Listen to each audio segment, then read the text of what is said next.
வணக்கம். ஓம் நமோ நாராயணா. உங்கள் activation astrologer KR Govindaraju பேசுகிறேன். சிவராஜ யோகம் மிதுன ராசிக்காரங்களுக்கு எப்படி இருக்கும்?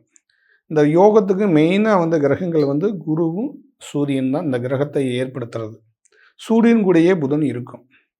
அப்போ அவங்க மதிநுட்பத்தில் நிறைய விஷயங்களை செய்வாங்க. அந்த சிவராஜ யோகம் இருந்து இந்த கிரகங்கள் கெடாமல் இருந்துச்சுன்னா இந்த மிதுன ராசிக்காரங்க நல்ல ஒரு வாழ்க்கை ஸ்டைல் மாறும், நல்லா இருப்பாங்க. எப்படி இதை சொல்கிறோம் அப்படின்னு சொன்னால், இப்போ இந்த பயிற்சி ஆகிருக்கு வேற 2026 குரு பயிற்சி வேறு நடந்திருக்கு. குரு 2வது இடம் தனஸ்தானத்தில் இருக்குது. அதனால் ஒரு நல்ல ஒரு மாற்றங்கள் இருக்குது. இது பொதுவாக இந்த ராசியில் நமக்கு யோகங்கள் ஏன் வேலை செய்யலைங்கிறத ஒரு எபிசோடாக ஒரு டீட்டெயில்ஸ் கொடுக்குறோம். இப்போ நம்ம நிறைய ராசி பலன் பார்க்குறோம், பயிற்சி பலன் பார்க்குறோம், நிறைய ஜாதகம் பார்க்குறோம், பார்த்துக்கிட்டே இருக்கிறோம் தொடர்ந்து. இது என்றைக்குமே இது அழியாதுங்க. இது ஆன்மீக சிந்தனை, கடவுளுடைய இறை வழிபாட்டுனால, கடவுளுடைய அனுகூலத்தினால கிரகங்களுடைய இயல்பு, கிரகங்களுடைய எனர்ஜி உலகம் பூரா இருந்துக்கிட்டே இருக்கும். இது என்றைக்கு இதுக்கான ஒரு இது எண்டே கிடையாது. இப்போ நம்ம படிப்புக்கு எந்த மாதிரி எண்டு இல்லையோ அதே மாதிரி இதுக்கு எண்டே கிடையாது. இதே இந்த சிவராஜ யோகம் உள்ளவங்க இந்த மிதுன ராசிக்காரங்களுக்கு நல்லா படிப்பாங்க. எல்லாருமே படிக்க மாட்டாங்க. இப்போ 8 கோடி இருக்காங்க. 8 கோடியில் 2 கோடி பேர் மிதுன ராசிக்காரங்கன்னா அந்த 2 கோடி பேரும் நல்லா படிக்க மாட்டாங்க. அதில் ஒரு குறிப்பிட்ட நபர் படிப்பாங்க. ஏன் அப்படி சொல்கிறோம் அப்படின்னா, படிப்புக்கு அதிபதியானதே இந்த புதன் தான். புதன் நல்லா இருந்துச்சுன்னு வச்சுக்கோங்க, அவங்க படித்து தான் வசதி வாங்கணுங்கிறது இல்லை. இந்த கிரக யோகங்கள் இருந்தாவே அவங்க வசதி வாய்ப்பு அவங்கள தேடி வந்துடும், வசதியோடு வாழ்ந்துருவாங்க. இது இந்த கிரகத்தை விட சிவராஜ யோகங்கிறத எப்படி அவங்களுக்கு சப்போர்ட் பண்ணுதுங்கிறத நம்ம பேசுகிறோம். இப்போ இந்த குருவும் எடுத்துக்குங்க, இந்த சூரியனையும் எடுத்துக்குங்க. இந்த 2 கிரகமே கெடாமல் நல்ல பவராக இருந்துச்சுன்னா அரசு உத்தியோகத்தில் கணக்கு பிள்ளையாக இருப்பாங்க, தாசில்தாராக இருப்பாங்க, ஆடிட்டரிங்கில் இருப்பாங்க. இதெல்லாம் இந்த ராசியில் இருக்கிறவங்க இருப்பாங்க. மதிநுட்பம் ஜாஸ்தி உள்ளவங்க, கணக்கு எழுதுவாங்க, ஜோதிடம் பார்ப்பாங்க. இதெல்லாமே இவங்களுக்கு வரும். ஆனால் இவங்க ஜோதிடம் பார்த்தாலும் கணக்கு எழுதினாலும் இவங்களுக்கான பொதுவாக இந்த ராசியில் இருக்கிறவங்க சாபம் இல்லாமல் இருக்கணும். ஏன்னா இந்த அசுபரு இப்போ இந்த கிரகத்தோட யார் சூரியன் இருக்கா, சூரியன் சாபத்துக்குரிய கிரகம். புதன் கூடவே இருந்தாலும் அந்த மதிநுட்பத்தை பயன்படுத்தி இந்த மிதுன ராசிக்காரங்க என்ன பண்ணுவாங்கன்னா, அவங்க ஒரு ஆராய்ச்சி பண்ணுவாங்க. நமக்கான நம்மளுடைய வளர்ச்சியில் ஏதாவது தடை இருக்குது அப்படின்னு பார்ப்பாங்க. அப்படி இந்த ராசிக்காரங்க அவங்களுக்கான தடையை பார்த்து கண்டுபிடிச்சி அந்த தடை நிவர்த்தி பண்ணிட்டாங்க அப்படின்னா, ஏன்னா சூரியன்கிற கிரகம் சாபத்துக்குரிய கிரகம். 3 கிரகம் தான் மெயினாக ஒரு ஜாதகத்தில் சாபத்தை ஏற்படுத்தக்கூடிய கிரகம், சாபத்தோட தொடர்புடைய கிரகம் சூரியன், சந்திரன், சனி. அப்போ இப்போ சூரியன்கிறது சூரியனும் குருவும் தான் சிவராஜ யோகம் நம்ம சொல்கிறோம். இந்த யோகத்தை நமக்கு முழுமையாக கிடைக்கணும் அப்படின்னு சொன்னால் இந்த கிரகத்தோடைய சாபம் நமக்கு இல்லாமல் இருக்கணும். கிரகங்களுடைய சாபம் இல்லாமல், அப்புறம் குரு தோஷம் இல்லாமல், இது சூரியனுடைய சாபம் இல்லாமல் நமக்கு இருந்துச்சுன்னா இவங்க டாப் லெவலில் வந்துடுவாங்க. எல்லாத்துலேயுமே ஃபஸ்ட் கிளாஸில் வந்துடுவாங்க. இதில் அந்த மாதிரி இந்த யோகம் இருந்து வர முடியாததுக்கு காரணம் இருந்தால், யோகம் இருக்கும் வராமல் இருக்குது, அந்த யோகத்தை அவங்க அனுபவிக்காமல் இருக்கிறாங்கன்னா அவங்களுக்கு ஏதாவது சில கிரக தடைகளோ சாபங்களோ அவங்களுக்கு இருக்கும். அப்போ இருக்கிறனாங்க அவங்க அதுலேருந்து மேலே வர முடியாமல் இருப்பாங்க. இதை நீங்கள் தெரிஞ்சுக்கிட்டிங்கன்னா நீங்கள் ஈஸியாக அதுக்கு உண்டான ரெமெடி உங்களுக்கு கிடைச்சிடும். இவங்க எப்படியும் கண்டுபிடிச்சிடுவாங்க. இவங்க ஒரு ஆராய்ச்சியிலே இருப்பாங்க. இந்த ராசிக்காரங்க மேக்சிமம் ஜோதிட சம்மந்தப்பட்ட நுணுக்கங்கள் அவங்களுக்கு தெரியும். இதை இப்படி பண்ணுனா இப்படி பண்ணி வெளியில் வந்துடலாம் அப்படிங்கிற ஒரு ஆன்மீகத்து உண்டையான ஆற்றல் உங்களுக்கு இயற்கையிலே இருக்குது. ஏன்னா 2ஆம் இடத்துல இப்போ குரு பயிற்சியானனாலே அவர் ஒரு சந்திப்பு இருக்குது. இந்த யோகமும் இப்போ அவங்களுக்கு வேலை செய்யும். இப்போ ரொம்ப வருஷமாக போராடிக்கிட்டே இருந்தாலும் சரி, இந்த யோக காலம் வரும்போது கிரகங்கள் சப்போர்ட் பண்ணும்போது நல்ல வேலை கொடுக்கும். இப்போ நான் சொல்கிறேன், இந்த ராஜ யோகத்தை கொடுக்கறது, சிவராஜ யோகத்தை கொடுக்கக்கூடிய கிரகம் சூரியனும் குருன்னு சொல்கிறோம். இப்போ தனஸ்தானத்தில் இருக்கிறாரு குரு. அதே மாதிரி பார்த்தீங்கன்னா சூரியன் கூடயே தான் புதன் இருக்கிறாரு. அப்போ இப்போ இந்த புதன்கிற கிரகம் மதிநுட்பத்தை ஏற்படுத்தி நமக்கு சூரியனால் சாபம் இருக்குதா இல்லை சனினால் சாபம் இருக்குதான்னு நம்ம ஜாதகத்தை அலசி ஆராய்ச்சி பண்ணும் இந்த கிரகம், இந்த புதன்கிற கிரகம். அப்போ நம்ம ஜோதிடம் பார்க்குறதுனாலும் சரி, ஒரு தொழில் பண்ணுறதுனாலும் சரி, ஒரு இடத்துல கணக்கு பிள்ளையாக இருக்கிறனாலும் சரி, ரொம்ப அக்யூரேட்டாக இருப்பாங்க. இந்த கிரகங்கள் கெட்டு போனவங்களுக்கு தான் மாறி நடக்கும், ஆப்போசிட்டாக நடக்கும். சாபம் இருந்து, தோஷங்கள் இருந்து, கிரகங்கள் தடைகள் இருந்துச்சுன்னா இவங்களுக்கு இந்த மாதிரி சம்பவங்கள் நடக்காது. பெரும்பாலும் இவங்க மேக்சிமம் என்ன ஆகுன்னா, இந்த ராசிக்காரங்க இந்த யோகத்தை அனுபவிக்க முடியும், இந்த யோக பலன்களை அனுபவிக்காமல் போகிறதுக்கு காரணம் அதுதான். மேக்சிமம் பார்த்தீங்கன்னா இவங்க தலைமை பதவியில் ஆலோசகராகவும் அஸ்ட்ராலஜராகவும் இவங்க இருப்பாங்க. ஆட்டோமேட்டிக்காக இவங்களை கூப்பிட்டுருவாங்க. இவங்களுக்கு அந்த மாதிரி ஒரு அமைப்பெல்லாம் இருக்குது. இப்போ நீங்கள் செக்ரட்டேரியட்டில் எடுத்துக்கிட்டிங்கன்னு வச்சுக்கோங்க, அரசு அங்கே வந்து அவங்களுக்கு அசிஸ்டண்ட்டாக அவங்க தான் இருப்பாங்க. இந்த ராசியில் இருக்கவங்க தான் மேக்சிமம் இருக்கும். ஏன்னா கணக்கு துல்லியமாக போடுவாங்க. முன்ன ஒரு கணிப்பு உண்டான ஒரு பவரேஷன் உங்களுக்கு இருக்கும். இந்த நான் சொல்கிற மாதிரி இந்த கணிப்பான பவரேஷனை ஒரு லைஃப்பில் ஒரு லக்ஸூரியாக போகிறது, இவங்க காசில் செலவு பண்ணலைனாலும் இவங்களும் அந்த காரில் கூட்டிகிட்டு போகிறது, இந்த ஆன்மீகத்தில் போகும்போது ஆன்மீகத்து மூலிமா போனோமா அவங்க கூட இவங்க உட்காந்து போகிறது, இவங்களே ஆன்மீகவாதி ஆகிறது. இவங்க இதை காசு போட்டு செலவு பண்ண வேண்டியதில்லை, இவங்களவே இவங்களை வந்து கூட்டிகிட்டு போவாங்க. இப்போ 8 கோடி ஜனங்கள் இருக்குதுன்னா அதில் 1,00,000 பேர் இந்த மாதிரி லைஃப்பில் இருப்பாங்க. இந்த ராசியில் இருக்கிறவங்க சொகுசாக இருப்பாங்க. இந்த ராசிக்காரங்க பெண் யோகத்துக்கு அதிபதியானவங்க. அப்போ இந்த மாதிரி காலகட்டங்கள்லாம் வந்து இவங்களுக்கு ஒரு அருமையான யோக பலன்கள் வந்து இந்த சிவராஜ யோகம் கொடுத்துரும். அப்போ நம்ம என்ன தெரிஞ்சுக்கணும் அப்படின்னு சொன்னால், நம்ம இப்போ சப்போஸ் எல்லாருமே இதே மாதிரி இருக்க மாட்டாங்க. இந்த ராசியில் இருக்கிறவங்களுக்கு இந்த சிவராஜ யோகம் இருக்கும். ராசின்னு எடுத்துட்டிங்கனாவே இந்த சிவராஜ யோகம் 12 ராசியில் இருக்கும், மிதுன ராசியில் இருக்குது. ஆனால் இந்த செயல்பாட்டுக்கு வராமல் இருக்கிறதுக்கு என்ன காரணம் அப்படின்னு நம்ம அலசி ஆராய்ஞ்சு பார்க்கணும்.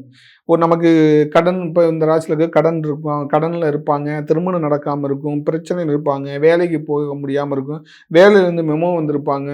இந்த மாதிரி ஒரு சம்பவங்கள்லாம் அவங்களுக்கு நடந்துக்கிட்டே இருக்கும். இது இருக்கும். அப்போ இவங்கெல்லாம் வந்து என்ன தெரிஞ்சுக்கணும் அப்படின்னா, இப்போ நம்மளை மாதிரி லைவில் வரும்போது அது கரெக்டாக வந்து இதுக்கான சொல்யூஷன் யார் கொடுப்பா, இது யார் மூலியமானு அவங்களுக்கே தோணும். இவங்க ஒரு விஷயத்தை எடுத்தாங்கன்னா அக்யூரேட்டாக இவங்க கரெக்டாக இருப்பாங்க அப்படின்னு கண்டுபிடிச்சிருவாங்க, கணக்கு போட்டுருவாங்க. இவங்க உண்மையை சொல்கிறாங்க, இவங்க பொய்யை சொல்கிறாங்கன்னு தெளிவாக சொல்லிடுவாங்க. ஒரு சில நேரத்தில் மனநிலைகள் வந்து இவங்களுக்கு மாறும். அது எப்போ மாறும் அப்படின்னா, ஏன்னா 2ஆம் இடம் வந்து மிதுனத்துக்கு 2ஆம் இடம் வந்து எதுன்னா சந்திரன். அந்த மனக்குழப்பத்தை வந்து எப்படி பண்ணுவாங்க. ஆக்சுவலாக வந்து 2ஆம் இடத்துல இருக்க சந்திரன் வந்து இவங்களுக்கு பலமாக இருக்குது அப்படின்னா இவங்க யாராலையும் டச் பண்ண முடியாது. ஏன்னா இந்த 8 கிரகங்களையும் கண்ட்ரோல் பண்ணக்கூடிய பவர் வந்து சந்திரனுக்கு உண்டு. ஏன்னா 2ஆம் இடங்கிறது வந்து சந்திரனை குறிக்கும். அதே பார்த்தீங்கன்னா அந்த சந்திரன் இருக்கிற இடத்துல தான் இப்போ குரு 2ஆம் தனஸ்தானத்தில் வந்துருக்காரு. அப்போ இவங்க ஏதோ சீக்கிரமாக இவங்களுக்கு ஏதோ ரூபத்தில் பணமும் வந்துடும். இப்போ காலையிலேருந்து கையில் பணம் இல்லைம்பாங்க, திடீர்னு ஏதோ ரூபத்தில் வந்து பணம் கைக்கு வந்துடும். ஏன்னா இந்த தனஸ்தானத்துக்கு கிரகங்கள் வரும்போது பணத்தை கொடுத்துரும். 2வது இந்த கிரகத்துக்கு ஏன் அப்படி பணம் வரும் அப்படின்னு நம்ம சொல்கிறோம் அப்படின்னு சொன்னால், இந்த கிரகத்துக்கு இந்த சிவராஜ யோகம் இருக்கிறனால இந்த கிரகம் எப்படின்னா சூரியன், சுக்கிரன், சனி, இந்த 3 நட்பு கிரகங்கள் இருக்கிற 9 கிரகங்கள்லேயே வந்து அதிபயங்கரமான வசதி வாய்ப்பு கொடுக்கக்கூடிய இந்த 3 கிரகங்கள் தான். நல்லா தெரிஞ்சுக்குங்க. சுக்கிரனும், சூரியன், புதன், இது 3மே நட்பு கிரகம். அறிவு இருக்குது, பணம் இருக்குது, உத்தியோகம் இருக்குது. இது 3ம் கிடைக்கும். இதில் வந்து கிரகம் கெட்டு போய் உங்களுக்கு சாபம் இருக்கும்போது தான் இதில் அவங்களுக்கு திருமணம் நடக்காமல் இருக்கிறதுக்கு, வேலை கிடைக்காமல் இருக்கிறது, வசதி வாய்ப்பு இல்லாமல் இருக்கிறது காரணமெல்லாம் இதுதான். ஏன்னா வசதியாக கொடுக்கக்கூடிய கிரகம் நட்பாக இருக்குது, நட்பு கிரகமாக இருக்குது. அதே அறிவு கொடுக்கக்கூடியதும் நட்பு கிரகமாக இருக்குது. சாபத்தை கொடுக்கக்கூடிய கிரகமும் நட்பாக இருக்குது. அப்போ இந்த புதன் என்ன பண்ணுன்னா இவங்களுக்கு சாபத்தை நிவர்த்தி பண்ணுறதுக்கு உண்டான வேலையை கொடுக்கும். அப்போ இந்த சாப நிவர்த்தியான அடுத்த செகண்டு புதனும் நல்லது செய்யும், சூரியனும் நல்லது செய்யும், அதே சனியும் நல்லது செய்யும், அதே சுக்கிரனும் நல்லது செய்யும். அப்போ அவங்களுக்கு பணம் வந்துடும். எப்பயுமே இந்த கிரகங்களுடைய தொடர்புல வந்து லக்கணத்தையும் எடுத்துக்கோங்க. மகர லக்கணம், மிதுன லக்கணம், கும்ப லக்கணம், இதெல்லாமே சனிக்குரியது. ரிஷப லக்கணம் இதெல்லாமே சுக்கிரன், சனி, மிதுனம், இதுக்கெல்லாம் காம்பினேஷன் உள்ளக்கூடாது. அப்போ ஒன்றுக்கு ஒன்று தொடர்பு இருக்கக்கூடிய கிரகங்கள். அப்போ இந்த ராஜ யோகம் இப்படி தான் இவங்களுக்கு வேலை செய்யும். இப்போ இவங்களுக்கு ஒரு அரசு உத்தியோகத்துக்கு வேணும்னா அரசாங்க உத்தியோகத்தில் உட்காந்துருப்பாங்க, கண்டிப்பாக இருப்பாங்க. நம்ம என்ன சொல்கிறது அப்படின்னா, இவங்களுடைய வாதாடுகளும் இவங்கள்ட்ட பேசும்போது வந்து என்ன மாதிரி உங்களுக்கு மைண்ட் செட் இவங்க வேலை செய்யும் அப்படின்னா, எங்கே பார்த்தாலும் எந்த விஷயம் தான் டக்குன்னு வந்து அதை மைண்ட் செட்டில் கொண்டுட்டு போயிடுவாங்க. இதை வந்து நம்மளால் செய்ய முடியுமா, இது செய்ய முடியாதா அப்படிங்கிற அறிவு சார்ந்த விஷயங்கள் அதிகமாக இருக்கும். இவங்கெல்லாம் வந்து ஒரு டீச்சராகவோ இந்த மாதிரிலாம் இருக்கும்போது இந்த யோகம் வந்து உயர் பதவியை கொடுத்துரும். இப்போ இந்த மிதுன ராசியில் இருக்கிறவங்க வந்து இப்போ ரொம்ப நாள் வந்து ஒரு வேலை கிடைக்குதுன்னு வச்சுக்கோங்க. இந்த யோகம் இருக்கும்போது உங்களுக்கு சாபங்கள், கிரக தடைகள் இல்லாமல் இருந்துச்சுன்னா டக்குன்னு அவங்களுக்கு வந்து ஒரு வேலை கிடைச்சிரும். 2வது பார்த்தீங்கன்னா, இவங்களுக்கு எங்கேயோ ஒரு இடத்துக்கு போகிறாங்க, இல்லை வர்றாங்க, ஏதோ ஒரு இடத்துலனாலும் ஏதோ ஒரு உதவி வந்து கிடைச்சிரும், ஏதோ ஒரு ரூபத்தில் வந்து கிடைச்சிடும். இந்த யோகம் இருக்கிறதுனால கிடைச்சிரும். அப்போ நமக்கு சில பார்க்குற நேயர்களுக்கு நமக்கு அந்த யோகம் இருக்குதுன்னு நீங்கள் சொல்கிறீங்க. ஆனால் நமக்கு கிடைக்கல அப்படிங்கும்போது, நான் சொன்ன மாதிரி கிரகங்களுடைய சாபங்கள், கிரக தடைகள் எல்லாம் இருக்கிறனால தான் நமக்கு நடக்கிறது இல்ல. அது எப்படி சொல்றதுன்னா, நம்ம வீட்ல இருக்கோம்னு வச்சுக்கோங்க. வீட்டோட நம்ம வாங்கியிருக்க இடம் வந்து விக்காம இருக்கும். அப்ப அங்க செவ்வாய் சம்மந்தப்படும். அப்ப செவ்வாய்னால அந்த இடத்தால பிரச்சனை இருக்கும். இப்படி ஒவ்வொன்னும் தனித்தனியா இருக்கும். அப்ப நம்ம என்ன பார்க்கணும் பர்ட்டிகுலரா, இப்ப கரண்ட்ல நமக்கான ஜாதகம் நம்ம பார்த்துட்டோம். ராசி பலனும் பார்த்துட்டோம். ஆனா எல்லாருமே நல்ல விதமாவும் சொல்றாங்க. ஆனா எந்த ஒரு மாற்றமும் நடக்கல அப்படின்னு நம்ம நினைக்கிறோம்ல. என்ன காரணத்தினால நடக்குது அப்படின்னா, அடுத்தடுத்த கிரகங்கள் அடுத்தடுத்த இடத்துல இருக்குது. அடுத்தடுத்த தடையை ஏற்படுறதுக்கு ரெடியா இருக்குது. இப்போ செவ்வாய்ங்கிறது வந்து செவ்வாய் தோஷம் இருக்குதுன்னா அந்த இடத்த விற்க முடியாமல் செவ்வாய் தடை போடுது. அப்போ செவ்வாய்க்கும் புதனுக்கும் வந்து ஆகாது. இப்போ இந்த மாதிரி காம்பினேஷன் இருக்கும். அப்போ நம்ம ஜாதகத்தை பார்த்து செவ்வாய் ஸ்ட்ராங்காக இருக்குதா, செவ்வாய் நெகட்டிவாக இருக்கா, செவ்வாய் எப்படி நம்ம சரி பண்ணுறது, சாபத்தை எப்படி சரி பண்ணுறது நம்ம பார்த்து தெரிஞ்சு அந்த கிரகத்தை சரி பண்ணும்போது, கிரக தசைகளோ கிரக புத்திகளோ இல்லை பெயர்ச்சி மாற்றங்களோ வரும்போது நல்ல ஒரு மாற்றத்தை ஏற்படுத்தணும் இந்த மிதுன ராசிக்காரங்களுக்கு. எதுக்கு அந்த எப்பயுமே ஜாதகத்தில் யோக பலன்கள் இருக்குது, அந்த யோக பலன் நமக்கு வேலை செய்யலை அப்படிங்கும்போது நம்ம அப்போ தான் நம்ம பார்க்கணும். அப்போ தான் நம்மளுடைய நமக்கு எதுனாலங்கிறது நம்ம தெரியணும். நம்ம எல்லா நேரத்துலையுமே நம்ம ஜாதகத்தை எடுத்துகிட்டு போய் பார்க்கறனால எல்லா தீர்வு வந்துடாது. எல்லாருமே படிச்சிட முடியாது. இது வந்து ஒரு பெரிய படிப்பு. இந்த ஜாதகங்கிறது மிகப்பெரிய படிப்பு. ஜாதகத்தில் படிக்க முடியாது, வேறு எதுலையும் படிக்கவே முடியாது. ஏன்னா ஜாதகம் வந்து ஒரு ஜாதகங்கிறது வந்து ஒரு பொக்கிஷம், ஒரு மனிதனுடைய ஒரு பொக்கிஷம். அப்போ அதுக்குள்ளே நிறைய ஒளிஞ்சிருக்கும். இப்போ நமக்கு படிக்கிறதுல வந்து எத்தனையோ செக்ஷன் இருக்குது, எத்தனையோ இதை எடுத்து நம்ம படிக்கிறோம். நமக்கு எது பிடிச்சிருக்கோ அதை படிக்கிறோம். அதே மாதிரி இந்த ஆன்மீகத்தில் வந்து இந்த கிரகங்களில் வந்து நிறைய படிக்க வேண்டியது இருக்குது. ஒவ்வொரு கிரகமும் ஒவ்வொரு செகண்டும் ஒவ்வொரு வேலையை செஞ்சுக்கிட்டே இருக்கும். அப்போ அந்த கிரக ஆற்றல்கள்லாம் வந்து கிரகத்துடைய பவரெல்லாம் நமக்கு வந்து பவராக வேலை செய்யணும். அப்போ நம்ம ஒரு பையன் படிக்காமல் இருக்கிறான், நல்லா படித்தான், வேலைக்கு போனான், திடீர்னு வேலைக்கு போக மாட்டான் அப்படின்னு சொன்னால், இந்த புதன் கிரகங்கள் வந்து வந்து கெட்டு போயிருக்கு. அந்த புதன் கிரகம் கெட்டு போயிருக்கு. அது எப்படி கெட்டு போச்சுன்னு பொதுவாக சொல்கிறாங்களே, அது எப்படின்னு தெரியாமல் இருப்பாங்க. சார் நீங்கள் புதன் கெட்டு போச்சுங்கிறீங்க, புதன் நல்லலைங்கிறீங்க, அதை நான் எப்படி புரிஞ்சுக்கிறதும்பாங்க. நம்ம என்ன பண்ணுறோம்னா அந்த ஜாதகத்தை எடுத்து அந்த ஜாதகத்தில் வந்து பார்க்குறோம். புதன் கெட்டு போச்சுன்னு வாயில் இல்லாமல் அதுக்குன்னு தனியாக ஒரு இன்ஸ்ட்ருமெண்ட்டே வச்சு அதை நம்ம செக் பண்ணும்போது புதன் வந்து கெட்டு போயிருக்குது அப்படின்னா அந்த படிப்பு வராது. அப்போ அந்த புதனை நம்ம எப்படி ஆக்டிவேஷன் பண்ணணும், எப்படி அவங்கள ஆக்டிவேஷன் பண்ணால் படிப்பாங்க அப்படின்னு பார்க்கணும். அதை பார்த்து அதை நம்ம ஆக்டிவேஷன் பண்ணும்போது அந்த கிரகத்தை சரி பண்ணி கொடுக்கணும். அப்போ தான் அந்த பையன் படிப்பான். நம்ம எதுவுமே சரி பண்ணாமல் பொதுவாக ராசி பலன்களை சொல்கிறது மட்டும் சொல்லி நம்ம படிக்க முடியாது. நம்ம தான் இப்போ புதுசாக ஃபஸ்ட்டு வந்து அந்த கிரக தோஷத்தை நிவர்த்தி பண்ணி காமிக்கிறது நம்ம தான். அந்த சாபத்தை நிவர்த்தி பண்ணி காமிக்கிறது நம்ம தான். ஏன்னா அதுக்கான அந்த கிரகத்துக்கான மெட்டீரியலை கொடுக்கும்போது அந்த மூமெண்ட்டை காமிக்குது.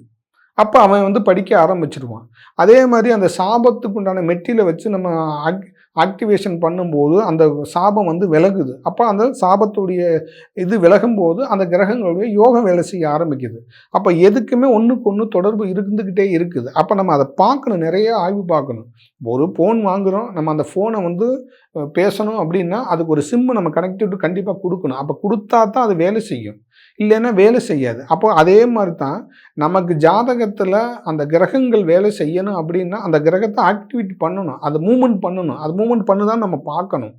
அப்போ நம்ம வாங்குகிற ஒரு பொருளாக இருக்கட்டும், அது எந்த பொருளாக இருந்தாலும் சரி, காராக இருந்தாலும் சரி, இப்போ நம்ம அன்றாட கையில் யூஸ் பண்ணிக்கிட்டு இருக்க ஃபோனாக இருக்காலும் சரி, டச் பண்ணால் அடுத்த நிமிஷம் யாருக்கு ஃபோன் பண்ணால் போகுது இல்லைங்களா?